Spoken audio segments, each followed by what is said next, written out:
नमस्कार, अपना उत्तर प्रदेश में आप सभी का स्वागत है। मैं हूं आपके साथ सृष्टि शुक्ला। रुक कर लेते हैं खबरों का। लखनऊ के लुलु मॉल का मुद्दा भी शांत नहीं हुआ था कि अब लखनऊ के ही चारबाग रेलवे स्टेशन के भीतर नमाज पढ़े जाने का जो मुद्दा है, हिंदू महासभा ने उठा दिया। हिंदू महासभा ने कहा कि स्टेशनों के भीतर पढ़ी जाने वाली नमाज के खिलाफ वो अब सड़कों पर आंदोलन करेगी। आपको बता दें कि हिंदू महासभा के नेता और वकील शिशिर चतुर्वेदी ने इसकी शुरुआत की।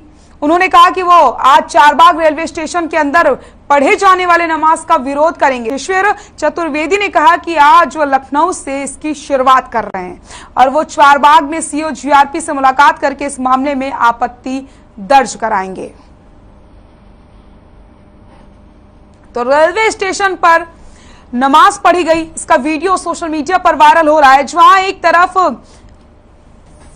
लुलु मॉल का जो मुद्दा है वो अभी शांत नहीं हुआ था, क्योंकि वहां पर भी नमाज पढ़ी गई थी और उसके बाद ये मुद्दा लगातार गरमा रहा था। अब ऐसे में रेलवे स्टेशन पर नमाज पढ़ने की जो तस्वीरें हैं वो सामने आ गई और अब इन वीडियो को देखने के बाद हिंदू महासभा ने आपत्ति दर्ज कराने के लिए सवाल खड़े किए हैं। सोशल मीडिया पर यह वीडियो वायरल हो रहा है। लखनऊ में रेलवे स्टेशन पर पढ़ी गई नमाज, लोगों ने यहां पर आपत्ति जताई है। युवक को मना करने पर कहा सुनी भी यहां पर हुई। तो हिंदू महासभा देश भर में आंदोलन करेगी। रेलवे स्टेशन पर नमाज पढ़ने का विरोध किया जाएगा। हिंदू महासभा की तरफ से हिंदू महासभा उठाएगी मुद्दा। लखनऊ में ऐतिहासिक गुरुद्वारा नाका हिंडोला में बूस्टर डोज लगना शुरू हो गया है। कोरोना की चौथी लहर की आशंका के चलते वैक्सीन लगवाने वालों की गिनती और बूस्टर डोज लगवाने वालों की संख्या में तेजी आई है। ये जानकारी लखनऊ गुरुद्वारा प्रबंधक कमेटी के अध्यक्ष राजेंद्र सिंह बग्गा ने देते हुए बताया कि जब से कोरोना संक्रमितों की संख्या बढ़नी शुरू हुई है, तब से गुरुद्वारा साहब वैक्सीनेशन सेंटर में वैक्सीन लगवाने वालों की संख्या में बढ़ोतरी हुई, जिसमें बूस्टर डोज लगवाने वाले बुजुर्ग लोग ज्यादा हैं। वहीं 15 जुलाई से सरकार के निर्देशानुसार 18 साल के ऊपर के लोगों को भी गुरुद्वारा साहब में बूस्टर डोज लगाना शुरू कर दिया गया है। गुरुद्वारा नाका में भी बूस्टर डोज लग रही है। बूस्टर डोज लगवाने वालों की जो संख्या है वो भी यहां पर बढ़ चुकी है। तो आपको बताते चलें,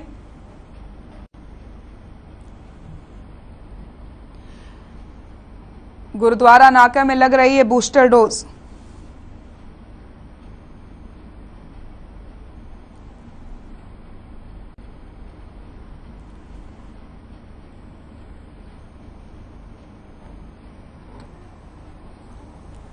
कोरोना की बूस्टर डोज की शुरुआत हो चुकी है और 75 दिनों तक यह अभियान चलाया जाएगा। मुफ्त में बूस्टर डोज यहां पर लगाई जाएगी।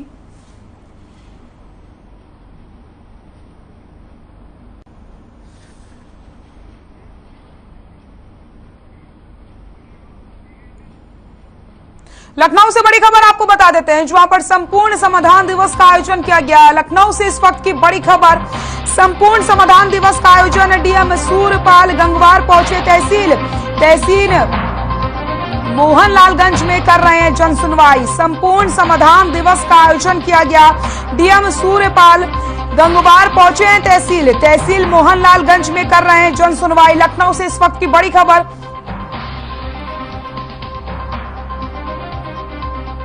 संपूर्ण समाधान दिवस का आयोजन, डीएम सूर्यपाल गंगवार पहुंचे तहसील मोहनलालगंज में कर रहे हैं जन सुनवाई। इस वक्त की बड़ी खबर लखनऊ से आपकी टीवी स्क्रीन पर। संपूर्ण समाधान दिवस का आयोजन किया गया। डीएम सूर्यपाल गंगवार तहसील पहुंचे, तहसील मोहनलालगंज में कर रहे हैं जन सुनवाई।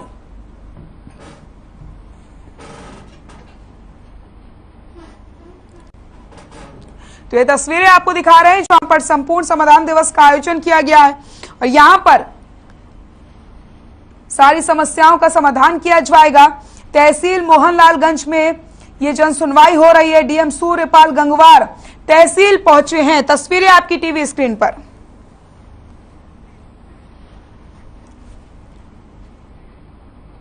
अपर पुलिस अधीक्षक ने हरसेवानंद इंटर कॉलेज चुर्क में साइबर जागरूकता अभियान के तहत जागरूक किया लोगों को। इस दौरान साइबर अपराधों के बारे में जानकारी देकर के उनके बचाव के उपाय सुझाए गए हैं और जागरूकता संबंधित पंपलेट्स भी बांटे गए। इसी क्रम में यातायात नियमों के बारे में भी जानकारी देते हुए उनका पालन करने के यहाँ पर निर्देश दिए गए हैं। इसी के साथ मिशन शक्ति अभियान के तहत सरकार द्वारा जारी विभिन्न हेल्पलाइन नंबरों के बारे में विस्तृत रूप से जानकारी दी गई है।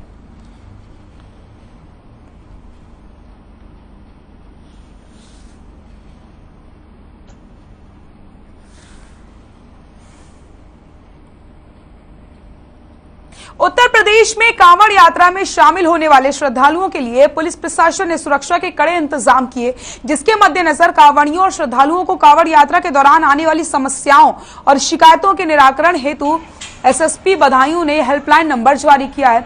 वरिष्ठ पुलिस अधीक्षक बदायूं डॉक्टर ओपी सिंह द्वारा एक हेल्पलाइन नंबर जारी किया गया 9151048625 ये नंबर जारी किया गया। इसी के साथ आप ट्विटर पर @कांवड़ BTN पुलिस पर कोई भी समस्या ट्वीट भी कर सकते हैं। इसी के साथ 24/7 आपकी समस्याओं को सुना जाएगा और तुरंत ही आपकी समस्याओं का समाधान भी निकाला जाएगा। तो यहाँ पर कांवड़ यात्रा को लेकर के प्रशासन पूरी तरीके से अलर्ट मोड पर आ चुका है।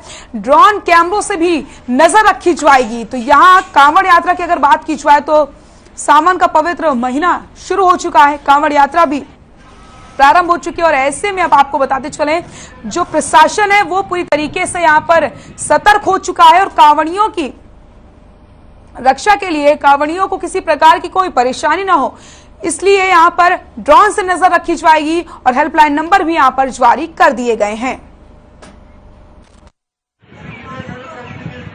इसमें जनपद में जो पूरे जनपद में रूट डायवर्जन है, किस रूट पे कांवड़ शिव भक्त चलेंगे, किस रूट पे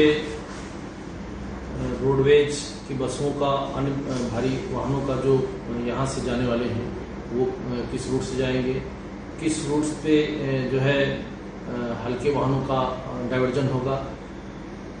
जो हमारे अंतर जनपदीय डायवर्जन है उसके लिए बरेली, फर्रुखाबाद, कासगंज, शाहजहांपुर और संभल, रामपुर, बुलंदशहर सभी से वार्ता हो चुकी है।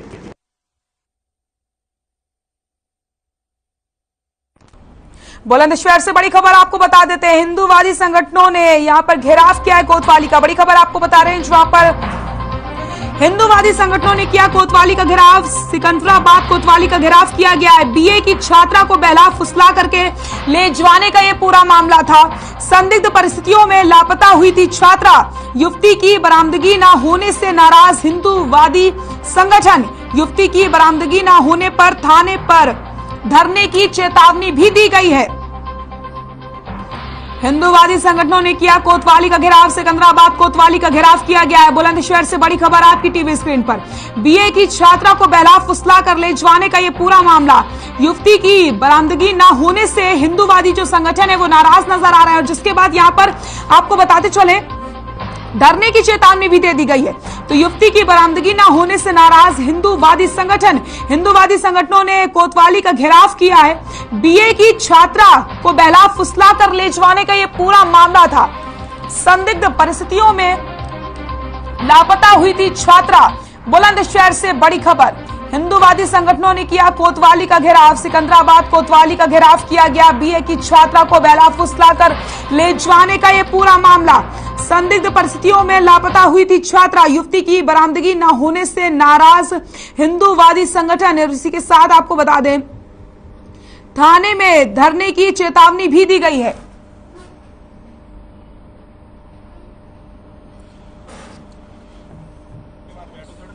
कार्रवाई होगी और क्या 4 दिन हो गए अब तक कार्रवाई नहीं हुई। सरेआम बाजार से गिरफ्तारी हुई है। अपहरण का मामला है, लूटपाट का मामला है, 2 मामले हैं, सेंसिटिव मामला।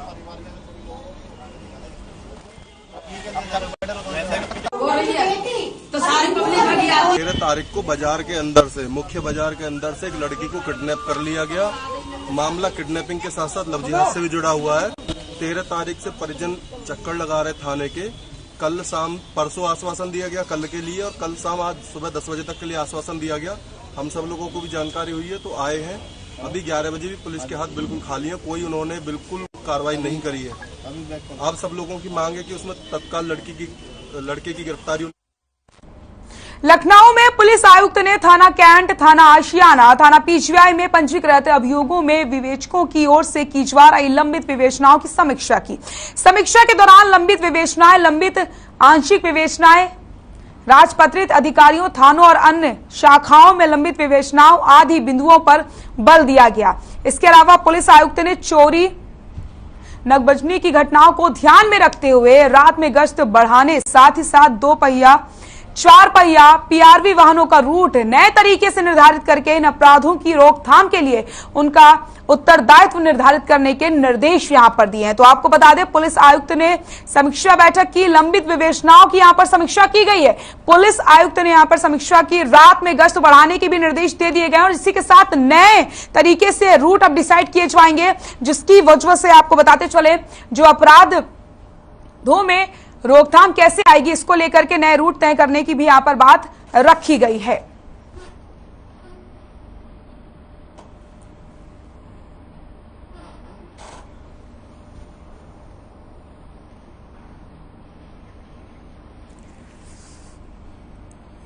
तो लंबित विवेचनाओं की समीक्षा की गई है और इसी के साथ अपराधों को कैसे रोका जाए, इसके लिए भी यहां पर नए रूट तय करने की बात कही गई है।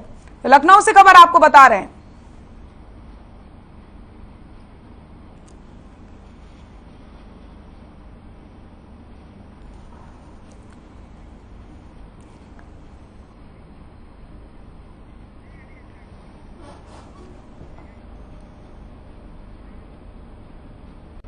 लखनऊ से इस वक्त की बड़ी खबर आपको बता देते हैं, जहां पर लखनऊ में एक बार फिर से तबादला एक्सप्रेस चली है। लखनऊ से इस वक्त की बड़ी खबर, 4 पीपीएस अधिकारियों के ट्रांसफर। एएसपी गिरजेश कुमार को भेजा, एएसपी आतिश कुमार सिंह को भेजा गया महाराजगंज। एएसपी अनिल कुमार को भर्ती बोर्ड भेजा गया। 4 पीपीएस अधिकारियों के ट्रांसफर किए गए। एएसपी निवेश कटियार को सीबीसीआईडी भेजा गया।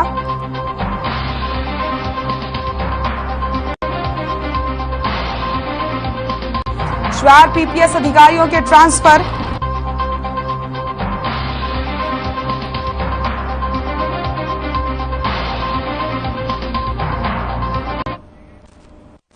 कांग्रेस नेत्री पूनम पंडित को फोन पर जान से मारने की धमकी देने वाले युवक को पुलिस ने गिरफ्तार कर लिया। दरअसल 8 जुलाई को पूनम पंडित ने कोतवाली में मुकदमा दर्ज कराते हुए बताया कि शुक्रवार को पुलिस ने आरोपी को गिरफ्तार कर लिया। साथ ही साथ आरोपी से धमकी देने में प्रयुक्त मोबाइल भी बरामद किया गया है। फिलहाल सिरफिरे आरोपी के खिलाफ आईपीसी की धारा 506 के तहत मुकदमा दर्ज करके आरोपी से पूछताछ करने के बाद उसे जेल भेज दिया गया।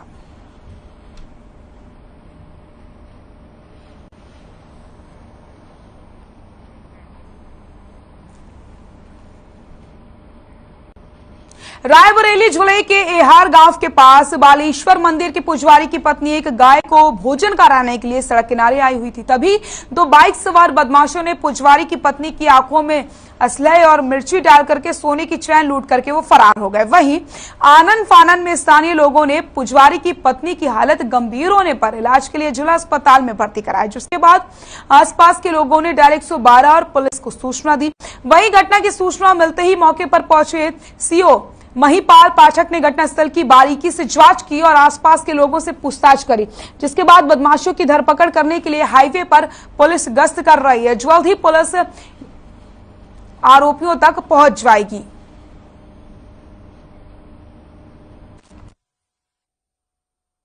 हमारा गांव बगल में एहार गांव पड़ता है। वहां पर हमारी पत्नी घर में थी। लगभग शाम को 8 बजे के करीब वो घर से बाहर दरवाजे पे निकली। वहां पर पहले से 2 बदमाश मौजूद थे, जिनमें कि एक ने आकर के हमारी पत्नी को असलहा लगा दिया। दूसरे बदमाश ने अपने हाथ में मिर्च लिए रखा था, उसने आंखों में मिर्च झोंक दिया और उनका मुंह बंद कर दिया, जिससे वो चिल्ला भी न सकी और उनके गले में पड़े हुए आभूषण छीन कर भाग गए। एक अंचल शुक्ला नाम की 47 ईयर की महिला आई थी। और इनके हस्बैंड का नाम है चिन्ने, ये लालगंज थाना के रहने वाले हैं। बाकी इन्होंने आया तो महिला ये बता रही थी कि उसकी आंखों में जलन हो रहा है और किसी ने उसके आंखों में कुछ फेंका है। बाकी एग्जामिन करने के बाद हमको तो ऐसा कुछ लगा नहीं, फिर भी हमने कंप्लेन देखा, उसको एडमिट कर दिया, बाकी उसको ट्रीटमेंट करने के लिए आई सर्जन को रेफर कर दिया। अहिहार गांव में जो बालेश्वर मंदिर के पुजारी हैं झिलमिल महाराज, उनकी पत्नी गाय को रोटी देने जा रही थी, घर से मात्र 10 मीटर की दूरी थी, वहीं पर जा रही थी। उसी समय की ये घटना बताई जा रही है।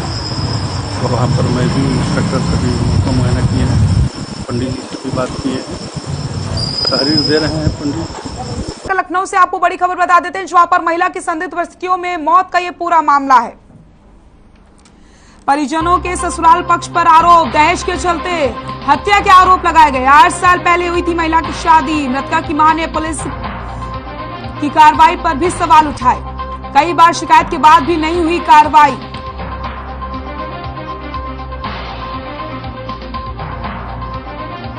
न्याय मिलने के बाद ही अंतिम संस्कार किया जाएगा। बड़ी खबर बता रहे हैं आपको लखनऊ से, महिला की संदिग्ध परिस्थितियों में मौत का ये पूरा मामला। परिजनों के ससुराल पक्ष पर आरोप, दहेज के चलते हत्या के आरोप लगाए गए हैं। 8 साल पहले हुई थी महिला की शादी। मृतका की मां ने पुलिस की कार्रवाई पर भी सवाल उठाए हैं।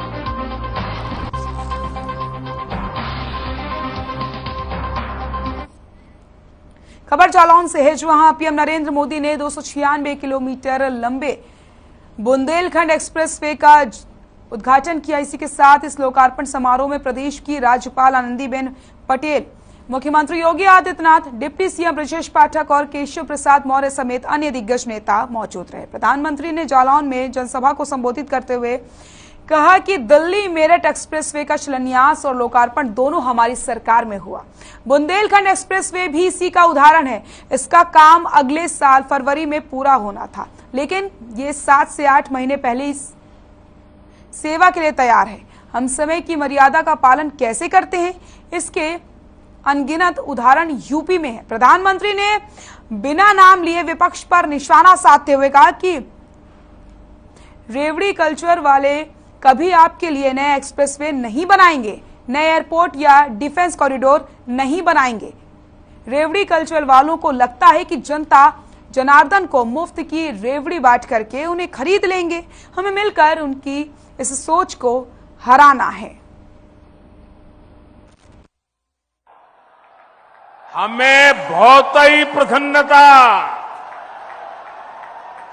नमस्कार। उत्तर प्रदेश के लोकप्रिय मुख्यमंत्री योगी आदित्यनाथ जी, यूपी के उप मुख्यमंत्री श्री केशव प्रसाद मौर्य जी, उप मुख्यमंत्री श्री ब्रजेश पाठक जी, केंद्रीय मंत्रिमंडल के मेरे सहयोगी और इसी क्षेत्र के वासी श्री भानु प्रताप सिंह जी, यूपी सरकार के मंत्रीगण, सांसदगण, विधायकगण, अन्य जनप्रतिनिधि और बुंदेलखंड के मेरे प्यारे बहनों और भाइयों, यूपी के लोगों को,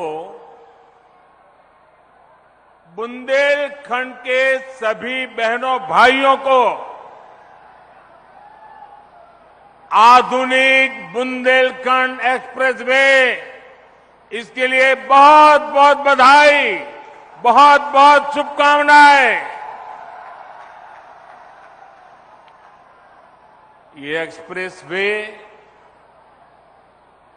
बुंदेलखंड की गौरवशाली परंपरा को समर्पित है। जिस धरती ने अनगिनत शूरवीर पैदा किए, जहां के खून में भारत भक्ति बहती है, जहां के बेटे बेटियों के पराक्रम और परिश्रम ने हमेशा देश का नाम रोशन किया है। उस बुंदेलखंड की धरती को आज एक्सप्रेस वे का ये उपहार देते हुए उत्तर प्रदेश के सांसद के नाते, उत्तर प्रदेश के जनप्रतिनिधि के नाते मुझे विशेष खुशी मिल रही है। भाइयों और बहनों, मैं दशकों से उत्तर प्रदेश आता जाता रहा हूं। यूपी के आशीर्वाद से पिछले 8 साल से देश का प्रधान सेवक के रूप में कार्य करने का आप सबने जिम्मा दिया है। लेकिन मैंने हमेशा देखा था, अगर उत्तर प्रदेश में 2 महत्वपूर्ण चीजें जोड़ दी जाए,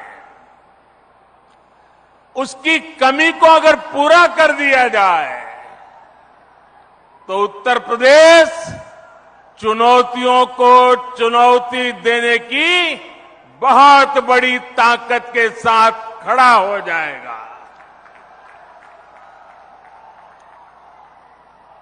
पहला मुद्दा था यहां की खराब कानून व्यवस्था।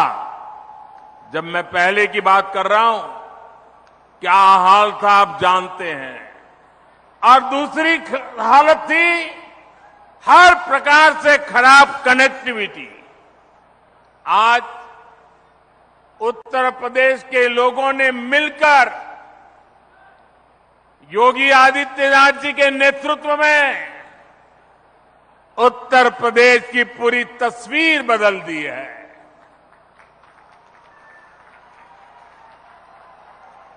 योगी जी के तो पीएम नरेंद्र मोदी ने बुंदेलखंड एक्सप्रेसवे का उद्घाटन किया। इसी के साथ ही मुख्यमंत्री योगी आदित्यनाथ भी इस मौके पर मौजूद रहे और प्रधानमंत्री नरेंद्र मोदी ने संबोधन में विपक्ष पर जमकर निशाना साधा और उन्होंने बताया कि किस तरीके से विकास के पथ पर आगे बढ़ रहा है उत्तर प्रदेश और उत्तर प्रदेश में किस तरीके से काम किए गए। फिलहाल अपना उत्तर प्रदेश में बस इतना ही। नमस्कार।